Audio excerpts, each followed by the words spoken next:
जेराव आं दिनै मेटा AI ओरैनो जोंहा गोबां AI दं ChatGPT मेटा AI आरो जों मेटा AI नोंसोरनि WhatsAppआवनो थानायलाय मेटा AI खौ बाहायना जों माबादि आरो माबादि खामानियाव जों बाहायनो हायो जेरै खामानि बादि बुंनो थांब्ला जों मेटा AI खौ जों गोबां खामानियाव बाहायनो हायो जेरै फरायसाफोरनि थाखाय ओरैबादि मोजां जेराव नों गासैबो सोंलुफोरखौ मेटा AI एबा ChatGPT बायदिसिनानि गेजेरजों नोंथांमोना इजिलि मेथ्सआनो जा इंलिसानो जा गासैबो साबजेक्टफोरखौ एन्सारखौ फारि फारि मोनजोबनो हागोन बेबादिनो मोनसे इउज हिसाबै आं नोंथांमोननि सेराव दिन्थिनो नागिरदों माबादि जों दायो मोनसे मेथ्स लागोन एग्जाम्पल हिसाबै बिनि मेथ्सखौ लानानै आं नोंथांमोननि सेराव दिन्थिगोन बे जाबाय आंनि मेटा AI नोंथांमोननि टप कर्नाराव थागोन बियो बे टपआव मेटा AI नोंथांमोनहा जुदि WhatsAppखौ आपडेट खालामाखैबा आपडेट खालामना लानो हागोन बे जाबाय मेटा AI नोंथांमोना बे मेटा AI नि गेजेरजों गोबां सोलोंनो हागोन जेरै आं दायो नोंथांमोननि सिगाङाव मोनसे एग्जाम्पल लाना दिन्थिनोसै जेनेबा बेयो मोनसे मेथ्स जोंहा बे मेथ्सखौ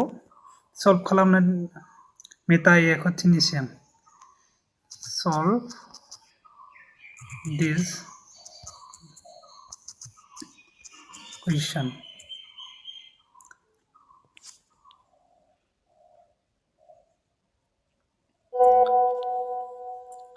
नोंथांमोना नायनो हादों लोगो लोगो जोंनो मेटा AI सेकेन्डनि गेजेरावनो बेनि एन्सारखौ दिहुनना होबाय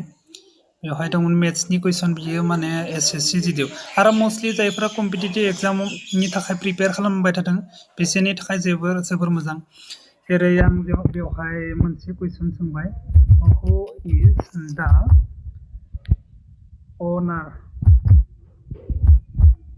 अनार लिरला जों प्राइम मिनिस्टार